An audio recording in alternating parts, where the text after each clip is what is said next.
امیدوارم که در گستره آسیا این دو تیم بدرخشن و از این به بعد دوچار این همه مشکل نباشند. با همین نگاه آغاز میکنیم خاصترین دربی رو و خاصترین شهرآورد دنیا رو با امید خاطره‌ای خوب از این مسابقه. به ورزشگاه بریم، به زمین چمن بریم، آبی ها و قرمز ها رو ببینیم. توپا علی شاه گرفته، یه دریبل میزنه، حالا میتونه پاس بده، همین کار هم انجام میده. علیپور رو صاحب توپ کرده، ضربه رو هم علیپور میزنه اما کرنر میشه. خطرناک بود اولین حمله یاران پرسپولیس. بلافاصله علی شاه برای ارسال سر توپ میزنه، میندازه تو در. حالا فرصت، یه بار دیگه موقعیت، یه فرصت، ضربه سر حسینی نمیذاره دوباره کرنر بشه.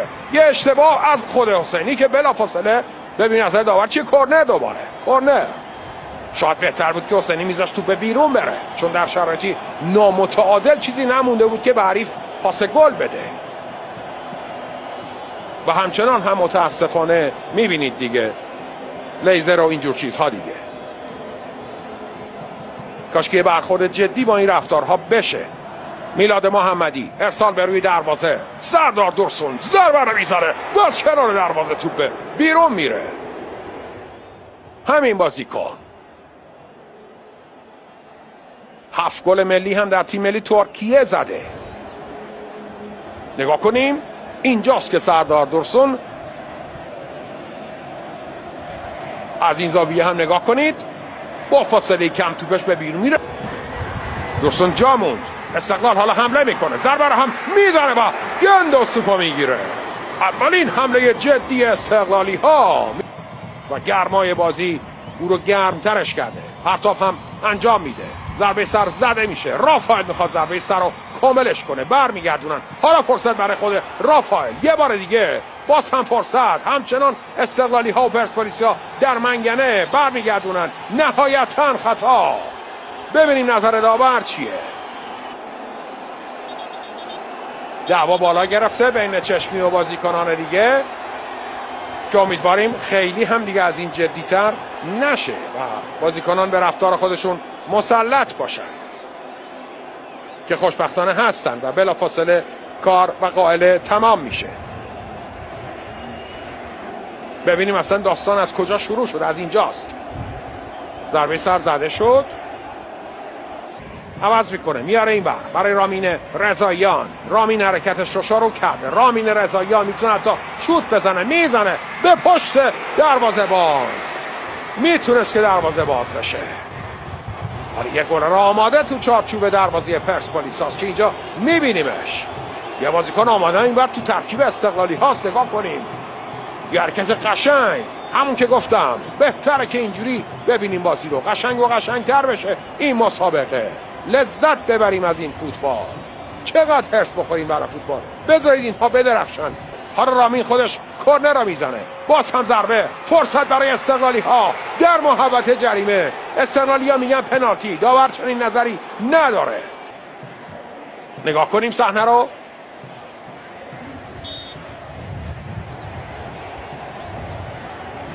نه، اتفاقی نیفتاده و بلافاصله هم تیم داوری اعلام میکنه که بازی دنبال بشه، که فعلا توپ سالمی آنچنان به او نرسیده. حالا علی شاه ببینیم با توپ چه کار میکنه. میندازه برای علیپور، فرصت برای علیپور، میره علیپور، فرصت، پنالتی. پنالتی برای تیم فوتبال پرسپولیس.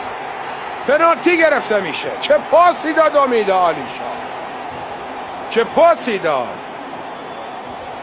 از فاصله 50 متری 60 متری. انگار که یک کولیس دستشه، انگار که یک وسایل اندازه‌گیری دقیق دستشه و میدونه چجوری پاسو بندازه تو در تا علیپور حرکت بکنه. شاید مشهور به آفساید هم بوده باشه. نگاه کنیم اینجا علیپور خوب کورس برداشت، خوب دور برداشت، رفت جلو اینجا و دیگه زدن اون رو. و اینجاست که باید ببینیم نظر تیم داوری چه خواهد بود. داور فاصله زیاد داشت اما از اون فاصله دور با قاطعیت نقطه پنالتی رو اعلام کرد. به نظرم دارن آفساید رو بررسی میکنن. در خطا به نظرم شکی نیست، خطا انجام شده. حالا دارن آفساید رو بررسی میکنن که آفساید بوده یا نه. پاس امید علی شاه. واقعا سخت این تصمیم. البته میدونید که داره یه قانونی عوض میشه در فیفا، حالا نه به این بازی نمیرسه، یه قانون داره عوض میشه که دیگه از این بعد بازیکنی که کامل رد شده باشه آفسایدشه، حتی یر به یر شدن، یه دست تو آفساید، یه پا تو آفساید، دیگه نه آفساید نخواهد داشت. امیدواریم زودتر اون قانون بیاد و دیگه این اتفاقات در مسابقات فوتبال نیفته و اگه اون قانون بیاد بازی ها پرگل‌تر خواهد شد.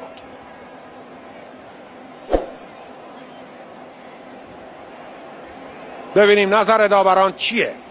معمولا برای آفساید هم داور دیگه خودش مراجعه نمیکنه، صبر میکنه تا تیم وی ای آر نظرش رو اعلام بکنه.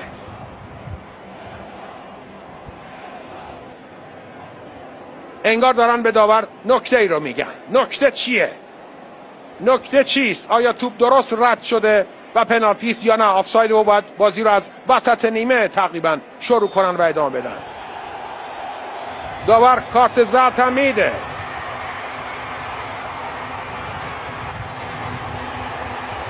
به خطاکار، به بازیکنی که خطا کرده.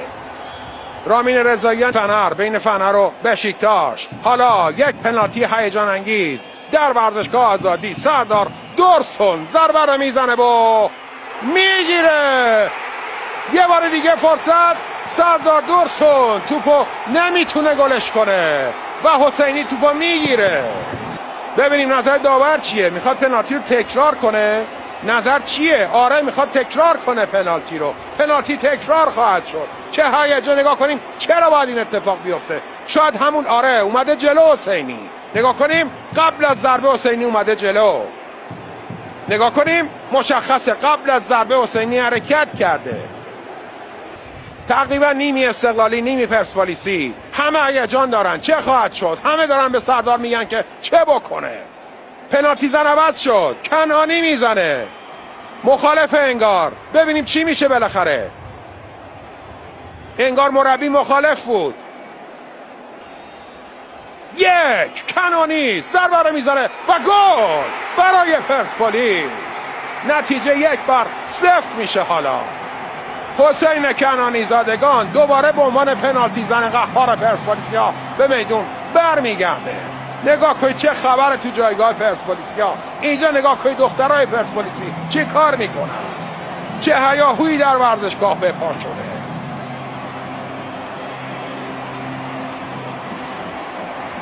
کنانی کجا داره میاد؟ داره میاد به سمت نیمکت. یزله خودش رو هم دوباره به پا میکنه اینجا و این توپ که میبینید دیگه. البته خب کاش یه پلاستیک بزرگتر میخریدن درست میکردن برای این توپ. توپی که حالا مثل به رسم فوتبال ایتالیا فروخته خواهد شد به قصد امور خیریه. حسینی اینجا هم رفت. اینجا هم حتی زودتر حرکت کرده چون گل شد دیگه تمام کار.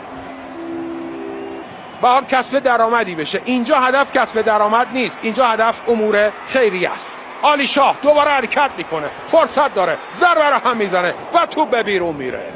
در خط دفاعی پرسپولیس همه هستن که شاید گل مساوی رو بزنن. رو دروازه یه موقعیت، یه ضربه برای رافائل اما به ثمر نمیرسه. حالا از این ور رافائل یه لحظه توپو علیپور برداشت و حرکت کرد. علیپور با اشتباه رافائل صاحب توپه. علیپور هنوز در محوطه جریمه است و کورنر میگیره. فعلا کورنر رو ببینیم. سروش رفیعی میزنه به سمت دروازه. برگشت توپ. حالا یه ضربه دیگه است بالای دروازه توپ بیرون رفته.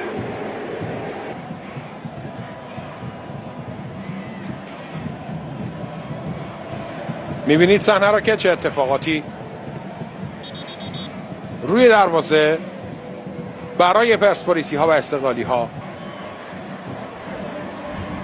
دوباره رو دروازه یه ضربه و گل. گل به خودی. یه ضربه عالی. ضربه که حالا کوشکی نتیجه رو 1-1 میکنه. من واقعا بازی زمین رو نمیبینم چون روبروی من همه مدیران باشگاه استقلال هستن در جایگاه ویژه و همه خب خوشحالن. اب نداره طبیعی هم از براشون دیگه خوشحالن و دارن خوشحالی خودشونو میکنن. ولی فعلا بذارید من از رو مانیتور بازی رو ببینم و چون جریان بازی رو نمیبینم همونطور که گفتم جایگاه واقعا خاصه دیگه جای گزارش ما. البته دوستانمون آمدن و میخوان که رفع ایراد بکنن که امیدوارم زودتر هم رفع ایراد بشه. ببینیم صحنه رو که چه جوری تیم استقلال به گل مساوی رسید. حالا دوباره همه چیز به اول کار برگشت. به قول همه میگن از سر. حالا از سر شد همه چی. نگاه کنیم گل به خودی شد. نه خود کوشکی زده. نگاه کنیم صحنه رو. بله یه گل جذابم زد کوشکی، خودش دروازه رو باز کرد. تو صحنه اول من فکر کردم گل به خودی شده، فرجی نتونست سر بزنه و حالا میبینید کوشکی که راجبش هم صحبت کردیم اینجا گل مساوی رو زده. با این صحنه گندوز نمیتونه توپا بگیره. سانتر عالی رامین رضاییان و اینجاست که دروازه پرسپولیس فرو میریزه. ببینید با این ضربه سر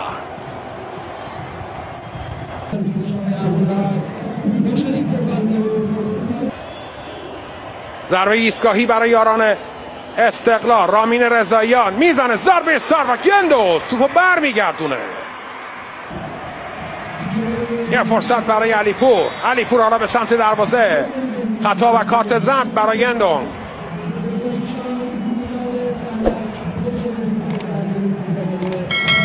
نزدیک به 67 دقیقه رو میگذرونیم. 1-1 مساوی.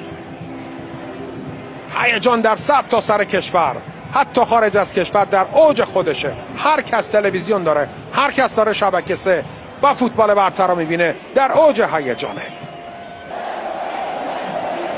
ببین خطایی که بهش کارت زرد داد، آیا نظر اینه که برگرده و قرمز بشه؟ باید ببینی نظر داور چیه. داور با علیشاه صحبت میکنه. سروش رفیعی هم پشت سرش. انگار گذشت و خطا انقدر جدی نبوده که حکم اخراجی داشته باشه. 2 نفر از پرسپولیس حتی رفتن الان تو آفسایدن، ولی خب بلافاصله برمیگردن. یه فرصت و گل توی دروازه. یه پاس طلایی از سروش رفیعی و علیپور. یه جشن رونالدویی اینجا به پا میکنه. سردار دورسون منتظر بودیم که گل بزنه و این جشن رو بپا کنه، اما علیپور زودتر از اون این کار رو میکنه. گل میزنه علیپور و نتیجه رو 2-1 میکنه. همین بازیکن این 5مین گل شهرآوردی اوست. با اسماعیل کارتال و سایر نیمکت نشینان هم خوشوبشی میکنه. حسینی گل خورد و 2مین گل این بازی رو هم دریافت کرد و علیپور. نگاه کنیم کنترل عالی و ضربه تماشایی. مدافعان استقلال اصلا فکر نمی‌کردن که شاید این طرف بیاد و سروش اصلا ارسال دوباره ایستگاهی او بری دروازه. یه فرصت رافائل. حالا رامین باید صاد بکنه، نمیذارن تو پشت ارسال بکنه. دوباره رامین رضاییان. فرصت برای یاران استقلال بری دروازه پرسپولیس. یه ضربه، یه شوت به بیرون، به کنار دروازه میره. نفس در سینه هم استقلالیا هم پرسپولیسیا حبس شد واقعا. با این مربی و این صحنه رو نگاه کنید. این شوت از نگاه بازیکنان، از دید اونها صحنه های زیبایی رو بچه‌ها انتخاب میکنن که تماشا شده. یه فرصت برای یاران پرسپولیس به سمت دروازه. یه موقعیت، فرصت برای پرسپولیس. حالا از این ور یه شوت و به بیرون. واقعا نظم و انضباط خاصی رو در بازی میبینیم. واقعا من عرض کردم بیرون که از بیرونم که وارد ورزشگاه شدم حدود ساعت 2، واقعا نظم و انضباط خاصی در ورزشگاه به پا بود. و این فرصت برای یاران استقلال. یه موقعیت، یه ارسال، یه ضربه، یه حرکت، فرصت، چشمی. حالا از این ور یه شوت، فرصت برای گل مساوی به ثمر نمیرسه. همه دارن هیاهو به پا میکنن، چه استقلالیا چه پرسپولیسیا. چه خواهد شد؟ گل مساوی یا نه؟ نگاه کنیم سابقه داشتن که تو این دقایق گل زدن، ضربه میزنن ولی توپ از کنار دروازه به بیرون میره. توپ گل نمیشه. اتفاقا خود همین بازیکن یکی از گل‌های دیر وقت دربی رو زده. نگاه کنید، داور نگاهی به ساعتش میکنه. اندونگ آخرین موقعیت ها رو میسازه، فرصت داره. استقلال حمله میکنه، گنداز جلو میاد، با مش برمیگردونه، فرصت برای استقلال رد میشه. کارتال میگه خبری نیست. نگاه کنید کارتالو، چه هیاهویی داره، چه انرژی داره اسماعیل کارتال. سهرابیان به عقب، تمام 3 امتیاز برای اسماعیل کارتال، 3 امتیاز برای پرسپولیس. استقلال واقعا شایسته بود، واقعا عالی بازی کرد و پرسپولیس حالا اینجا جشنشون رو ببینید، شادی اونها رو ببینید. رنگ قرمز در ورزشگاه آزادی به چشم میاد و نتیجه 2-1 به نفع پرسپولیسی ها. علی پور رو ببینید، سر دست بلند کردن، خوشحالن، 2 گل زن تیم پرسپولیس و اینجا جایگاه غم انگیز استقلالی ها. استقلالی ها ببالن که تیمشون واقعا عالی بازی کرد، خیلی خوب بازی کرد تیمشون. بازم تکرار میکنم، آفرین به بچهای فوتبال ایران. این لیگ پویای ماست، این فوتبالی که از بچهای تیممون انتظار داریم، از هر دو تیم، چه استقلال چه پرسپولیس.